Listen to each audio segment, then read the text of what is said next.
Ngayon po ay Thursday ng ika-6 na linggo ng muling pagkabuhay. At ang mabuting balita ng Panginoon ayon kay San Juan. Papuri sa iyo, Panginoon. Kaunting panahon na lamang at hindi na ninyo ako makikita. At pagkaraan ng kautibang panahon, ako'y inyong makikitang muli. Nag-usap-usap ang ilan sa mga alagad. Ano kaya ang ibig niyang sabihin? Bakit niya sinabing kaunting panahon na lamang at hindi na natin siya makikita at pagkaraan ng kaunti pang panahon ay makikita natin siyang muli? Sinabi pa niya, sapagkat ako'y pupunta sa Ama. Ano kaya ang ibig sabihin ng kaunting panahon na lamang? Hindi natin maunawaan ang kanyang sinasabi. Alam ni Jesus na ibig nilang magtanong, kaya't sinabi niya, nagtatanungan kayo tungkol sa sinabi kong kaunting panahon na lamang at hindi na ninyo ako makikita at pagkaraan ng kaunti pang panahon, ako'y inyong makikitang muli. Sinasabi ko sa inyo, iiyak kayo at mahahapis, ngunit magagalak ang sanlibutan. Labis kayong malulungkot, subalit iyan ay mapapalitan ng kagalakan. Ang mabuting balita ng ating Panginoon. Pinupuri ka namin, Panginoong Hesukristo. Iniiwan o pinabayaan po ba tayo ng Diyos?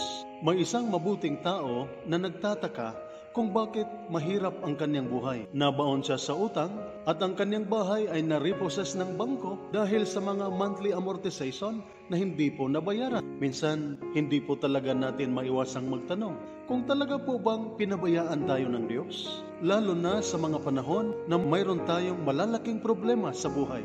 Sa mabuting balita, sinabi ni Jesus sa kanyang mga alagad, kaunting panahon na lamang at hindi na ninyo ako makikita. At pagkaraan ng kaunting panahon ay makikita ninyo akong muli at mapalitan ng tuwa at galak ang inyong kalungkutan. Ang mga pananalitang ito ng ating Panginoon ay nagdudulot ng pagkalito sa mga alagad hanggang sa araw ng Pentecostes. Nang bumaba at natanggap nila ang banal na Espiritu, doon po nila naintindihan na hindi po sila iniiwanan ng ating Panginoon. Nananatili sa kanila sa Jesus sa pamamagitan ng Espiritu Santo, ang tagapagtanggol, nagbibigay lakas, nagpapatibay, at nagbibigay sa kanila ng galak.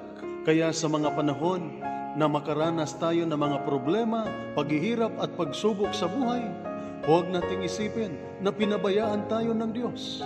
Sinabi mismo ni Jesus sa kanyang mga alagad na makaranas kayo ng paghihirap, pag-uusig, pagsubok at kalungkutan habang ang ibang tao ay nagsasaya. Ganon pa man, sinisiguro na Jesus sa kanyang mga alagad na hanggang sila ay nananatili kay Jesus, malalampasan nila ang anumang pagsubok, paghihirap at problema sa buhay. At maniwala tayo sa mga salita ng Diyos. Ayon po sa aklat ng mga Hebreo, chapter 13, verse 5b, sapagkat sinabi ng Diyos, hindi kita iiwan ni pabayaan man. And as somebody said, God's plan is always the best. Sometimes the process is painful and hard. But don't forget that when God is silent, He is doing something for you.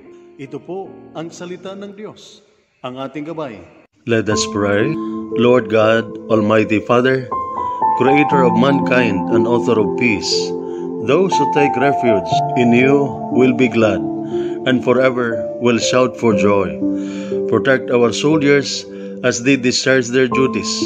Protect them with the shield of your strength and keep them safe from all evil and harm. Grant them courage and hope. May they ever experience your firm support, gentle love, and compassionate healing. Be their constant companion and their refuge in every adversity. Be their power and protector, leading them from darkness to light. May the power of your love enable them to return home in safety, that with all those who love and care for them, they may ever rejoice and praise you for your loving care. We ask this through Christ our Lord. Amen. Mary, Queen of Peace, pray for us. Saint Michael the Archangel, pray for us. Saint Ignatius of Loyola, pray for us. At sumainyo at sa inyong pamilya ang pagpapala ng makapangyarihang Diyos, Ama, Anak at Espiritu Santo. Amen.